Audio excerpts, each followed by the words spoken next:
There was a time when Bangkok's Suvarnabhumi airport buzzed with 200,000 travelers a day. Then, almost overnight, it fell silent. Not delayed, not canceled. Just vanished. Welcome back to the channel. We're inching closer to 1,000 subscribers, and we want to thank every one of you riding this weird, wonderful wave with us.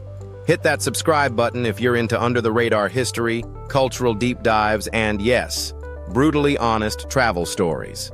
Now, let's talk about how COVID changed travel in Southeast Asia, maybe forever. Part 1. The boom before the storm. For decades, Southeast Asia was the crown jewel of global tourism. Cheap, exotic, and endlessly Instagrammable. Thailand hit 40 million visitors in 2019. Malaysia, over 26 million.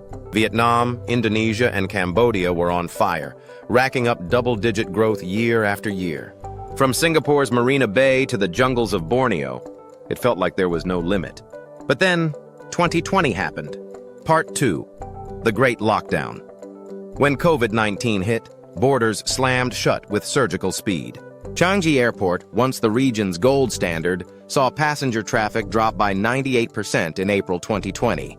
Entire islands that lived off tourism, like Bali, Phuket, and Boracay, turned into ghost towns. Tour guides became delivery drivers. Tuk-tuk drivers parked for good. Local economies crumbled. In Southeast Asia, tourism wasn't just nice to have, it was essential, and its disappearance hit like a wrecking ball. Part 3. Who reopened?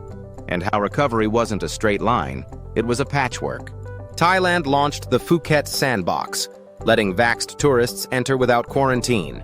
Singapore rolled out VTLs, vaccinated travel lanes, with tight corridors to other safe countries. Malaysia reopened cautiously, only lifting most restrictions in 2022. Indonesia's Bali, once a party hub, was caught in limbo, its recovery lagging far behind. And while all this was happening, Laos and Cambodia quietly welcomed tourists with minimal drama, but few actually came. There was no unified ASEAN travel plan. Just a dozen different rules and apps and entry forms. Confusing? You bet. Part 4. The new travel reality. Travel is back, but it's different.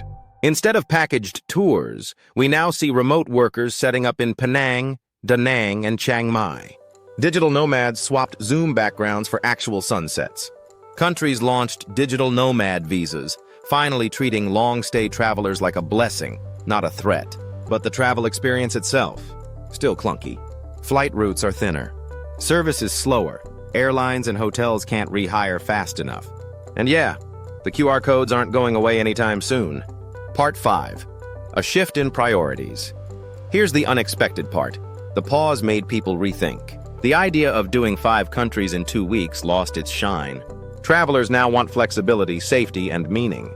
Eco-resorts, homestays, and lesser-known places are gaining attention. Destinations like Luang Prabang, Sabah, and Siquijor are seeing slow, intentional tourism. In a way, Southeast Asia was forced to detox from over-tourism, and some places don't want to go back. Part 6. What now? Southeast Asia's numbers are climbing again. Thailand welcomed over 20 million tourists in 2023. Vietnam and Malaysia are eyeing pre-pandemic levels by 2025. But something's shifted. It's not just about numbers anymore. It's about resilience, sustainability, and protecting what makes each place unique. The lesson?